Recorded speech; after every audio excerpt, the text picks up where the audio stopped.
नीतीश कुमार के दिल्ली यात्रा के बाद ये चर्चाएं आम हो गई हैं कि आखिर कौन है असली चाणक्य।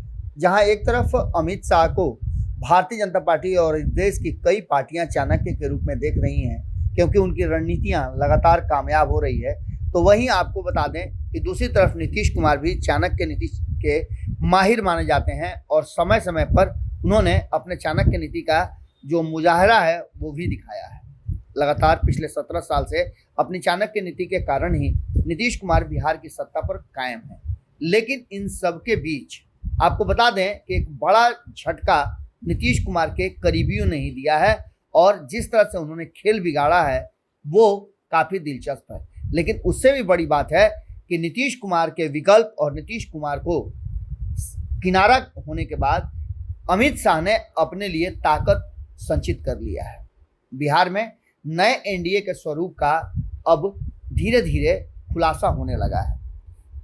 आपको बता दें कि नीतीश कुमार को एनडीए कभी भी अपना भरोसेमंद साथी नहीं मानती है। हालांकि नीतीश कुमार के साथ रह करके भारतीय जनता पार्टी हमेशा से नीतीश कुमार के साथ चलने के लिए, उनके पीछे पीछे चलने के लिए मजबूर रही है।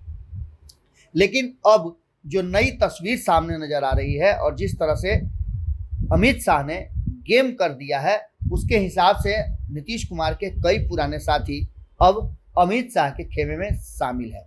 हम उसके पहली झलक को आपके सामने जरूर रखते हैं, लेकिन उससे पहले हम आपको बता दें कि जिस तरह से नीतीश कुमार ने आज से 8-9 महीने पहले भारतीय जनता पार्टी को झटका दिया और महागठबंधन के साथ सरकार बनाया, उसके बाद से अमित शाह लगातार अलर्ट हो गए और खास करके बिहार भाजपा हर हाल में अब अपने दम पर आगे बढ़ने का प्लान बना चुकी थी। इसके साथ साथ आपको बता दें कि भीतर ही भीतर एनडीए के नए स्वरूप की तैयारियां भी अंतिम चरण में आ गई हैं। आने वाले दिनों में कभी भी इसकी घोषणा हो सकती है और एनडीए में शामिल होने के इच्छुक दलों के लिए सीटों के बंटवारे का खाका भी तैयार कर लिया है। हमने आपको बताया था कि किस तरह से महागठबंधन में सीटों की मारामारी है, तो वहीं एनडीए में कम से कम भारतीय जनता पार्टी के हाथ में 40 सीटें हैं जो अपने हिसाब से वो अपने साथियों को बांट सकती है।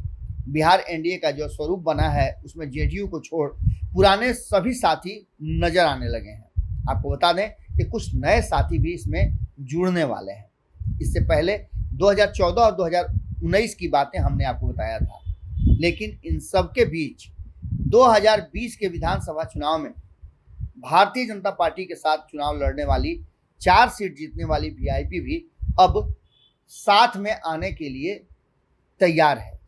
ये घोषणाएं कभी भी हो सकती हैं। उसके साथ साथ आपको बता दें कि जीतन राम मांझी का भी मन डोलने लगा है क्योंकि ऑफर बेहतर भारतीय जनता पार्टी से मिल रहा है। भारतीय जनता पार्टी के अलावा लोक जनशक्ति पार्टी के दोनों धड़े चिराग पासवान और पशुपति कुमार पारस के साथ उपेंद्र कुशवाहा भी इसमें शामिल है। उनकी पार्टी आरएलजेडी इसमें शामिल हो रही है। मुकेश सहनी की वीआईपी के साथ साथ जीतन राम मांझी की पार्टी हम भी शामिल हो रही है। इसके अलावा आरसीपी सिंह अभी किसी पार्टी में नहीं है, लेकिन वो भी एनडीए का हिस्सा बनेंगे देर सवेर, इस बात की भी घोषणा की जा रही है और संभावनाएं व्यक्त की जा रही है। 2019 में लोकसभा चुनाव तक लोक जनशक्ति पार्टी साथ में रही है, तब एनडीए में 6 सीटें उसे मिली थी।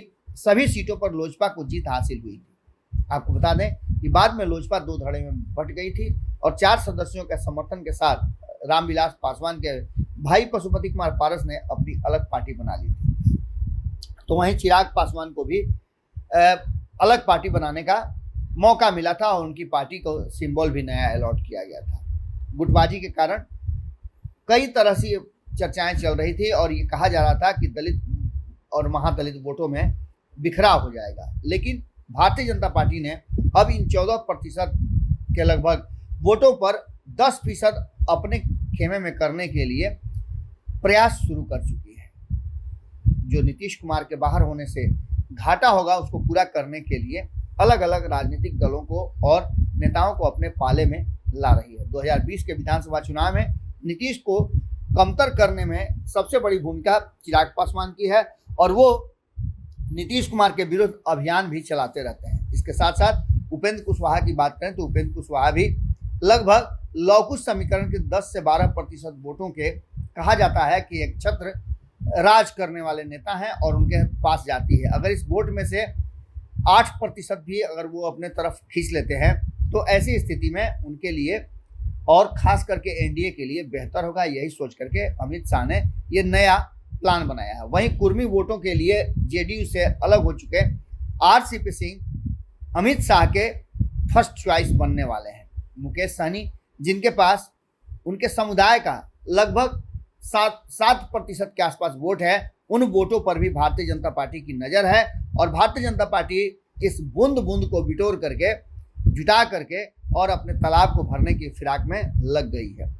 आने वाले 2024 के चुनाव के लिए भारतीय जनता पार्टी का ये प्लान कहीं ना कहीं नीतीश कुमार को परेशान करने वाला है और उनके करीबी जो हैं वो नज़र आ सकते हैं। इस बीच में आपको बता दें कि कई नेताओं की मुलाकात हो चुकी है और कई लोगों से मुलाकात होना अभी बाकी है।